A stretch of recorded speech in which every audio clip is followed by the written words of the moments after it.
आपके अपने YouTube channel Atri academy पर। आज के इस वीडियो में हम गणित विषय के कक्षा छठी का चौथा अध्याय आधारभूत ज्यामितीय अवधारणाओं के बारे में पढ़ेंगे। और चौथे अध्याय के अंतर्गत आज के इस वीडियो में हम प्रश्नावली 4.2 को हल करेंगे। लेकिन इससे पहले जो प्रश्नावली 4.2 है, इसमें कुछ परिभाषाएं हैं, उन परिभाषाओं के बारे में जानकारी लेते हैं। और पहली परिभाषा आपके पास वक्र, पहली परिभाषा है वक्र। हमें ये जानकारी लेनी है कि वक्र क्या होता है। वक्र का अर्थ होता है सीधी नहीं। वक्र क्या अर्थ होता है? सीधी नहीं, जो सीधा नहीं होता। क्योंकि वक्र का इंग्लिश में बोलते हैं कर्व। कर्व क्या होती है? इस तरह से जो ये आकृतियां होती हैं, क्या होती है आपके पास? कर्व यानी कि वक्र। अब जो सीधी नहीं होती यानी कि टेढ़ी मेढ़ी, तो इसका मतलब ये हुआ जो आकृतियां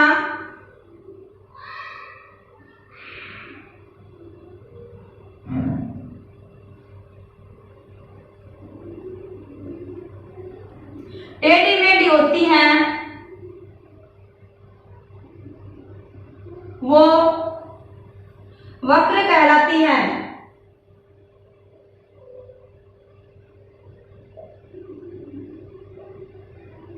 जैसे मैंने वक्र का उदाहरण लिया, ये हो गया एक उदाहरण लिया, ये आ गया। और ले हम ये ले लिया हमने। इसके बाद ये ले लिया।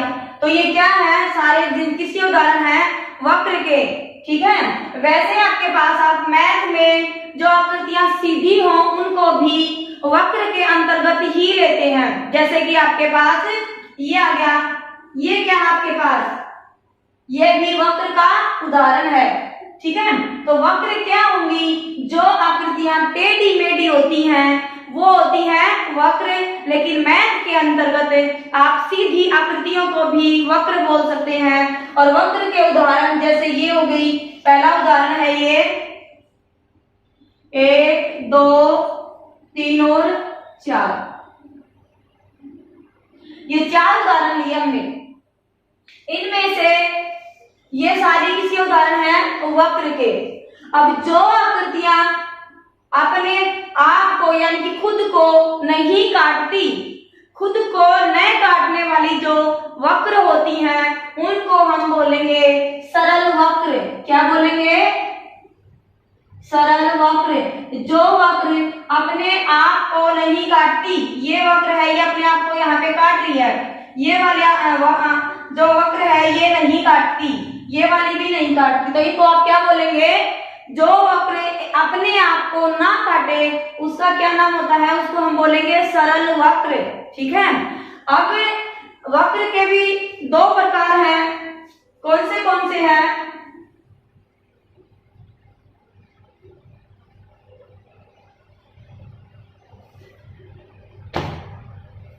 ये आपके पास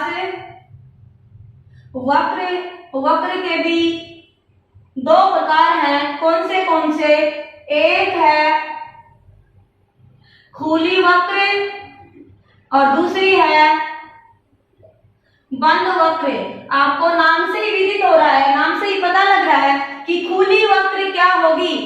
जो आकृति है वो खुली हो, मतलब जो बंद ना हो। जैसे मैंने लिया, ये क्या है? खुली वक्र। बंद का उदाहरण ले तो हमने अभी किया था, ये क्या है? बंद वक्र। ये किसका उदाहरण है? बंद वक्र का। और ये किसका? खुली वक्र का। जो वक्र खुली हो, यहां से खुली है तो इसको आप बोलेंगे खुली वक्र। और जो वक्र बंद हो यानी कि जिसके जो अंदर हो, बाहर निकलने के लिए कहीं पर भी जगह नहीं है, तो उसको आप बोलेंगे बंद वक्र। ठीक है। इसके बाद आपके पास वक्र की स्थिति। अब जैसे मैंने ये वक्र बनाई, ये वक्र है। वक्र की स्थिति 3 होती है। वक्र की कितनी स्थिति होती है? 3।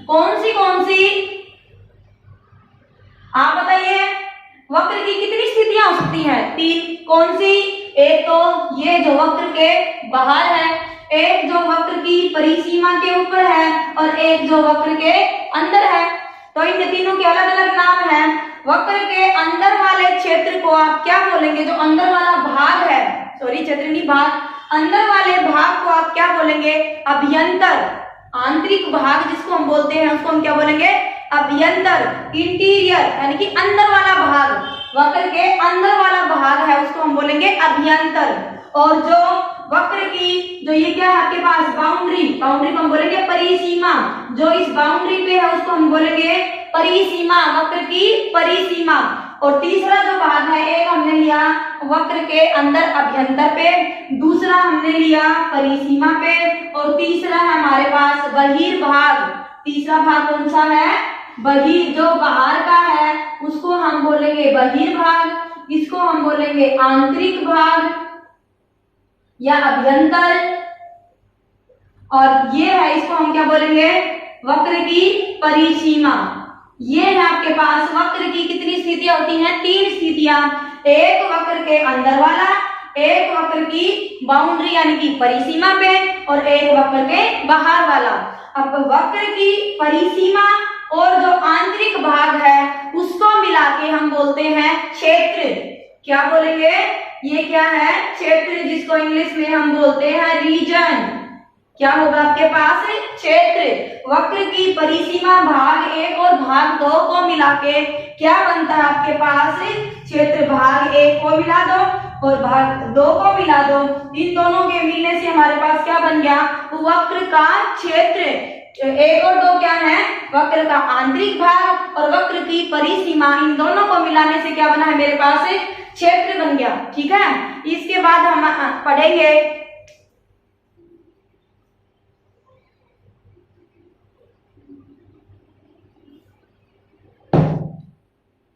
बहुभुज।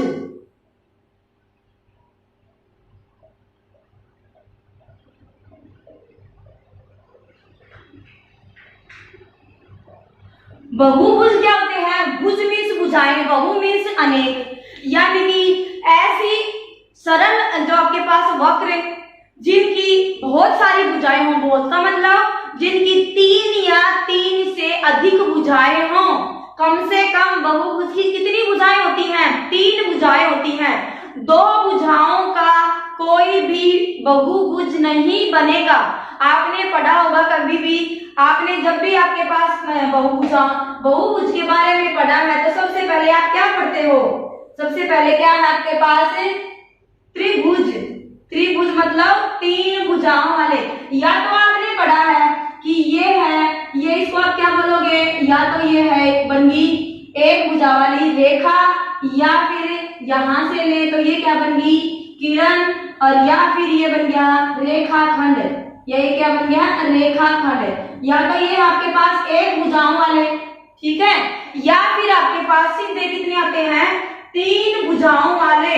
तीन भुजा, दो भुजा वाला कोई भी क्या नहीं होता? वक्र नहीं बनेगा। सबसे कम भुजाएं कितनी होती है? तीन। और तीन भुजाओं वाली आकृति को आप क्या बोलते हैं? तीन भुजाओं वाली आकृति को आप बोलोगे त्रिभुज। कम से कम तीन और तीन से ज्यादा भुजाओं वाली जो भी आकृति होगी आप उसको बोलोगे बहुभुज। इसमें नाम से ही पता लग रहा, बहु मीन्स अनेक और भुज मीन्स भुजाएं, जिसकी अनेक भुजाएं हों वो क्या होते हैं? बहुभुज। जैसे तीन भुजाओं वाले क्या बोलते हो? त्रिभुज। चार भुजाओं वाले क्या बोलते हो? चतुर्भुज।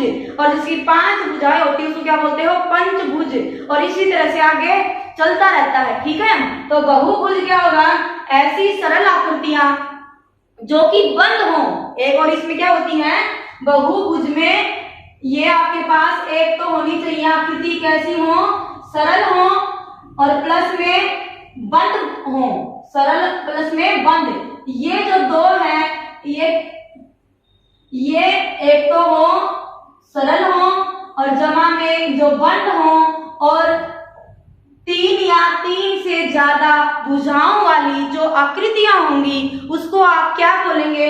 उसको आप बोलेंगे बहुभुज। ठीक है, इससे आगे है, ये है बहुभुज। बहुभुज क्या होते हैं? एक तो बहुभुज क्या होने चाहिए, सरल आकृतियां होनी चाहिए, प्लस में बंद आकृतियां हो। सरल जमा में बंद जो आकृतियां होती हैं वो क्या होती हैं आपके पास, बहुभुज। और उसके बाद वो क्या होनी चाहिए, बहुभुज में कम से कम कितनी भुजाएं हो, 3 या 3 से अधिक भुजाएं, 3 या 3 से अधिक भुजाएं जिसमें होती हैं उसको आप क्या बोलोगे, बहुभुज। जब आप बहुभुज की परिभाषा पढ़ते हैं तो आपको 3 चीजें याद रखनी है कि बहुभुज क्या होना चाहिए, सरल वक्र होनी चाहिए, जमा में बंद वक्र होनी चाहिए, और तीसरी बात कि उसकी भुजाएं क्या हो, या तो 3 हो या 3 से ज्यादा भुजाओं वाली जो सरल और बंद आकृतियां होती हैं उसको आप बोलोगे बहुभुज। ठीक है, बहुभुज के बाद अब हम पढ़ेंगे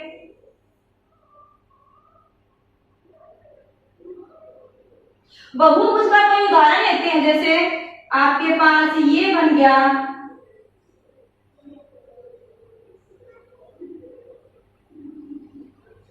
ये है, ये आपने ए बी सी डी और ई, क्या है ये, पंचभुज। कितनी भुजाएं हैं इसकी, 1 2 3 4 5, तो ये किस क्या है आपके पास, पंचभुज। आप पंचभुज है, ये भी बहुभुज का उदाहरण है। अगर आप लेना चाहें तो ये क्या है, पी क्यू आर एस, तो ये क्या है, चतुर्भुज। ये क्या बनेगा आपके पास, चतुर्भुज। ये भी क्या आपके पास बहुभुज का उदाहरण है। और एक आपने ले लिया ये एक्स वाई जेड, ये क्या है, त्रिभुज। तो ये कुछ उदाहरण हैं किसके, बहुभुज के। इसमें बहुभुज के बाद बहुभुज की कुछ और परिभाषाएं हैं, पर बहुभुज की तो नहीं कहेंगे, पर बहुभुज के अंतर्गत कुछ और आती हैं। क्या, भुजाएं। सबसे पहले हम बहुभुज बोल रहे हैं तो भुजाएं क्या होती हैं, भुजाएं क्या होंगी, ऐसे रेखाखंड। भुजाएं क्या होती हैं, आप बोलोगे भुजाएं क्या हैं, आप कहेंगे ये है भुजाएं क्या है, ये भी को क्या बोलेंगे हम, ऐसे रेखाखंड, ऐसे रेखाखंड जिनसे बहुभुज का निर्माण होता है। क्या होती हैं, जिनसे बहुभुज का निर्माण होता है, तो वो क्या है,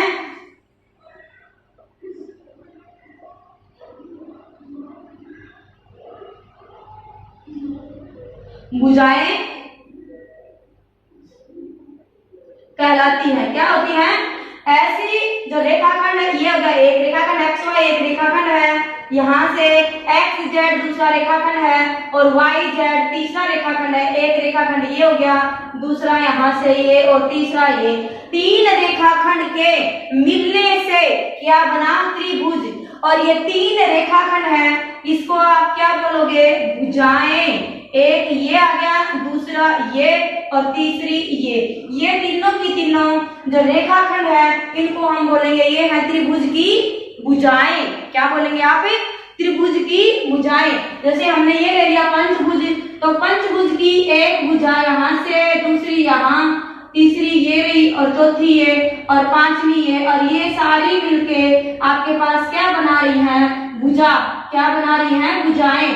तो आप इसको बोलेंगे भुजाएं। इस क्या समझ में आया आपको कि भुजाएं क्या होती हैं, ऐसे रेखाखंड जिससे उस बहुभुज का निर्माण होता है वो क्या होती हैं, भुजाएं। क्या होती हैं, भुजाएं। इसके बाद होगा शीर्ष, ये आपके पास है भुजाएं। दूसरे नंबर पे आपके पास है शीर्ष, किसे कहते हैं,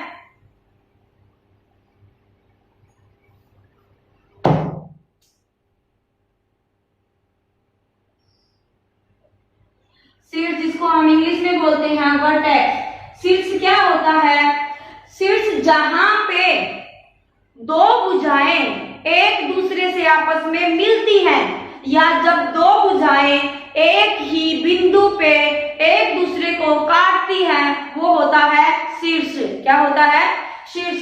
जैसे ये भुजा है आपके पास एक्स जेड, और ये भुजा है वाई जेड, और ये दोनों भुजाएं किस बिंदु पे काट रही हैं, जेड बिंदु पे। तो जेड क्या है, जेड को हम बोलेंगे शीर्ष।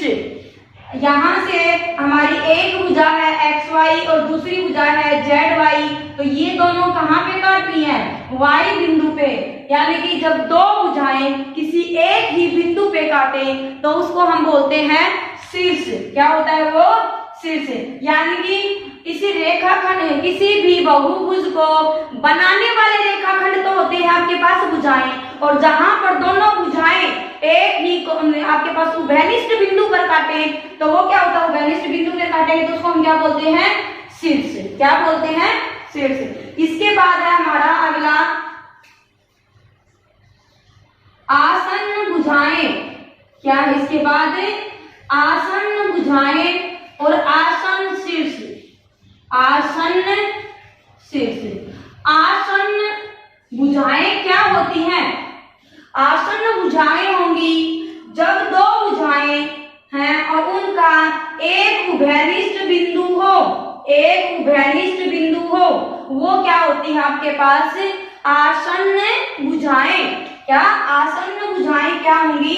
जिन दो भुजाओं का एक उभयनिष्ठ बिंदु होता है उसको हम बोलेंगे आसन्न भुजाएं। मतलब एक्स वाई और एक्स जेड क्या है आपके पास? आसन्न भुजाएं हैं। एक्स वाई और एक्स जेड क्या है?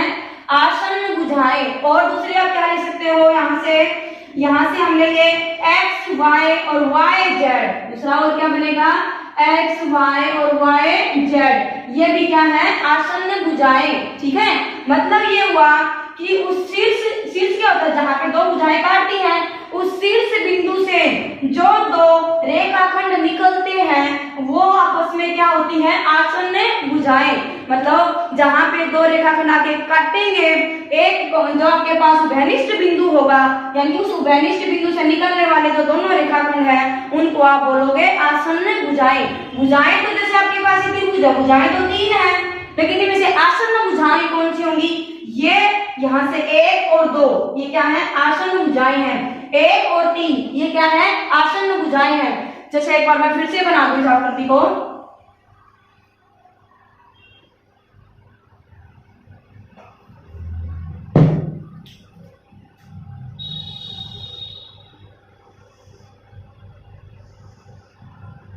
ये ले लिया मैंने एक्स वाई और जेड। तो यहां से भुजा, एक भुजा ये है और दूसरी भुजा ये है और तीसरी भुजा ये। भुजा मतलब आकृति को बनाने वाले रेखाखंड क्या होते हैं? भुजा। अब दूसरा है आसन्न भुजा। भुजाएं क्या होंगी? आसन्न भुजाएं। जब दो भुजाएं एक उभयनिष्ठ बिंदु पर मिलती हैं तो उन दोनों भुजाओं को आप क्या बोलोगे? आसन्न भुजाएं। मतलब यहाँ से मैंने लिया एक्स वाई और वाई जेड, तो एक्स वाई और वाई जेड कहाँ पे मिल रहे हैं? वाई पे मिल रहे हैं, तो ये दोनों क्या होंगी? आसन्न भुजाएं। और ये दोनों क्या होंगी? ये भी आसन्न भुजाएं। क्यों? क्योंकि ये दोनों किस पे मिल रही है? जेड पे। और यहाँ से दो तीन, दूसरी और तीसरी भुजा भी क्या है? आपस में आसन्न भुजाएं। तो आसन्न भुजाओं के जोड़े कौन से बने? एक तीन, एक दो और दो तीन। फिर इसके बाद आ गया आसन्न शीर्ष। आसन्न शीर्ष, एक ही भुजा के दोनों शीर्षों को हम क्या बोलेंगे? आसन्न शीर्ष। मतलब यहाँ से एक भुजा ले ली मैंने, ये है मेरे पास वाई जेड, तो वाई और जेड ये दोनों क्या है? ये दोनों है आसन्न शीर्ष। शीर्ष क्या होती है? उभयनिष्ठ बिंदु को हम शीर्ष कहते हैं जहां पे दो भुजाएं मिलती हैं। और आसन्न शीर्ष, एक ही भुजा के दोनों जो शीर्ष हैं उनको हम क्या बोलेंगे? आसन्न शीर्ष। एक ही भुजा के दोनों शीर्ष को हम बोलते हैं आसन्न शीर्ष। ठीक है, इसके बाद नेक्स्ट है आपके पास अगला है विकर्ण। विकर्ण क्या होता है? जैसे हमने ले ली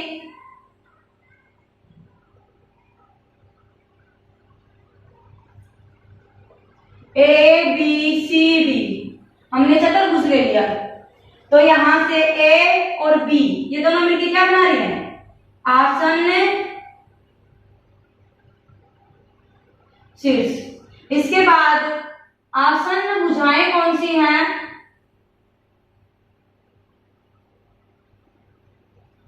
ए B B C. A B और BC, यहाँ पे उभयनिष्ठ बिंदु क्या है B, और दूसरा लिया मैंने BC और CD, BC और CD, और इस तरह से आप और भी बना सकते हो CD और DA, और यहाँ से DA और AB। ठीक है, ये आपके पास क्या है आसन्न भुजाएं। अब आपके पास है नेक्स्ट विकर्ण क्या होता है। जब आपके पास आसन्न भुजाएं हैं, ये होगी आसन्न भुजाएं, और इसके बाद जो भुजाएं आसन्न नहीं है, आसन्न भुजाएं नहीं है, उनको मिलाने वाले रेखाखंड हैं, ये है ये और ये क्या है आसन्न भुजाएं। तो यहाँ से ये और इसको, ये दोनों को मिलाने वाला जो रेखाखंड है, और यहाँ से मैंने मिला दिया B और D, तो आप विकर्ण लेंगे तो AC और BD क्या है इसके विकर्ण है, AC और BD क्या होंगे विकर्ण। ठीक है, तो हमने किस किस के बारे में पढ़ा है, हमने वक्र के बारे में पढ़ा, उसके बाद सरल वक्र क्या होता है, उसके बाद खुली वक्र और बंद वक्र के बारे में पढ़ा, फिर वक्र की स्थिति, और वक्र की स्थिति में क्या क्या आते हैं आपके पास आंतरिक भाग, परिसीमा और बहिर्भाग। इसके बाद हमने पढ़ा बहुभुज, और बहुभुज के अंतर्गत क्या क्या है हमारे पास भुजा है, शीर्ष है, और इसके बाद है आसन्न भुजाएं, आसन्न शीर्ष और विकर्ण। अब हम शुरू करते हैं प्रश्नावली 4.2। प्रश्नावली 4.2 पहला सवाल है। पहले सवाल में ये कुछ वक्र दी गई हैं, इनमें से आपको बताना है खुली और बंद वक्र कौन सी है। तो ये है आपके पास, ये दोनों तरफ से खुली वक्र है, तो ये होगी खुली वक्र, और ये वाली बंद, ये वाली कौन सी वक्र है खुली वक्र, इसको क्या बोलेंगे आप, ये तो बंद है तो इसको बोलेंगे बंद वक्र, बीच में निकलने के लिए जगह नहीं है, और ये कैसी है खुली वक्र,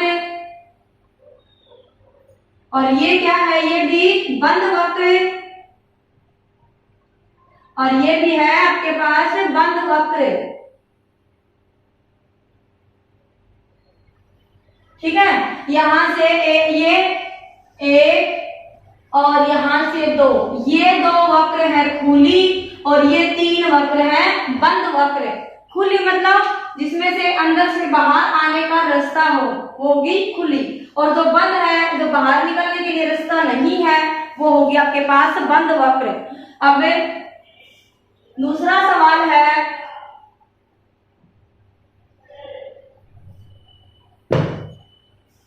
रफ आकृतियां बनाएं। खुला वक्र, कोई भी वक्र बना दो जो कि क्या हो खुला, तो वो हमारे सवाल नंबर 1 से भी आप उठा सकते हो, या अपने आप में भी कोई भी वक्र बनाओ, तो ये को कैसा है आपके पास खुला वक्र, जो यहां से निकलने के लिए जगह में लिखते हैं कैसा है खुला वक्र। दूसरा है बंद वक्र, तो बंद वक्र में कैसे बनाओगे आप,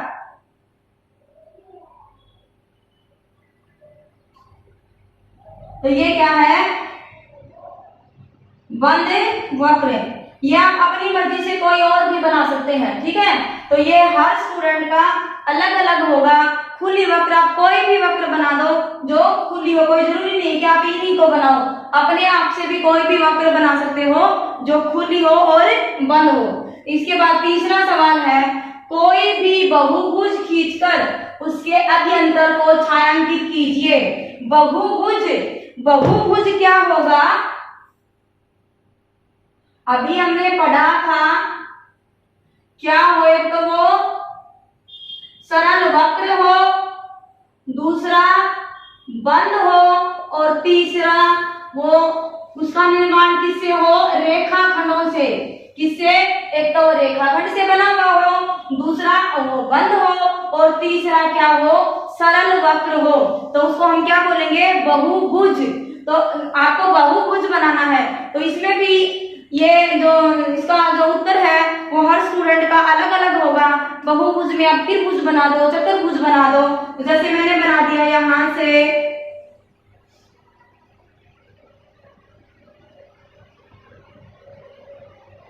ये बहुभुज है, और इसमें क्या कर दिया देखो मैंने रेखाखंड लिए हैं, सारा बंद है और कोई कोई भी वक्र अपने आप को नहीं काट रही, तो ये किसका उदाहरण है बहुभुज का। बहुभुज के अभ्यंतर को छायांकित कीजिए, तो जो ये आपके अंदर का भाग है ये हो जाएगा आपके पास अभ्यंतर। अंदर वाले भाग को आप क्या बोलेंगे? अभ्यंतर। इसके अंदर अंदर वाले भाग को हम बोलेंगे अभ्यंतर। तो ये बन जाएगा बहुभुज। और इसके जो मैंने रेड कलर जो किया है, लाल रंग, ये क्या आ गया? अभ्यंतर। इस पे आप लिख देंगे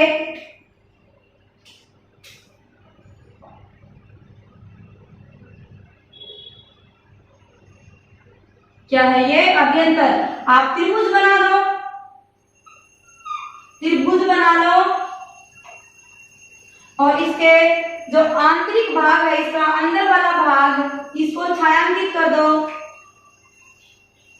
ये भी आ जाएगा। ये क्या है? अभ्यंतर। ये आपके पास अभ्यंतर। अगला है संलग्न आकृति को देखकर उत्तर दीजिए। सवाल 4 है, क्या यह वक्र है? हाँ, क्या ये आपके पास आकृति है? ये आकृति है, तो क्या ये वक्र है? हाँ, ये वक्र है। ठीक है। क्या यह बंद है? तो इसका क्या होगा? हाँ, यह वक्र भी है और ये बंद भी है। कैसा है ये? कहीं से इसमें निकलने का रास्ता नहीं है, तो क्या है ये? वक्र भी है और बंद भी है। तो इसमें जो दो भाग हैं, इन दोनों भागों का उत्तर होगा हाँ। ठीक है। अब हमारा अगला सवाल है, निम्न को स्पष्ट कीजिए। वह बंद वक्र जो बहुभुज नहीं है। एक वक्र जो कि बंद है लेकिन बहुभुज नहीं है, तो बहुभुज की क्या पहचान होती है कि बहुभुज का निर्माण किससे होता है? सारी रेखाखंडों से। तो आप वक्र क्या होगा? वक्र तो टेढ़ी मेढ़ी भी हो सकती है और सीधी भी हो सकती है। तो बहुभुज में और वक्र में जो अंतर है हम उसको देखेंगे कि बहुभुज जो सिर्फ रेखाखंडों से बनेगा और वक्र टेढ़ी मेढ़ी रेखाओं से बनेगा। तो एक ऐसा उदाहरण ले, हमने बना दिया ये और यहाँ से ये है, तो ये क्या है? एक ऐसा, यह बंद वक्र है लेकिन बहुभुज नहीं है। क्योंकि बहुभुज क्यों नहीं है? मैं इसको यहाँ से मिला दूं और इसको यहाँ से हटा दूं, अब तो ये बन गया बहुभुज। लेकिन ये कह रखा कि क्या है? एक वक्र हो जो बहुभुज नहीं हो, तो यहाँ पे क्या है आपके पास? रेखाखंड नहीं है। रेखाखंड नहीं है तो ये क्या बन गया?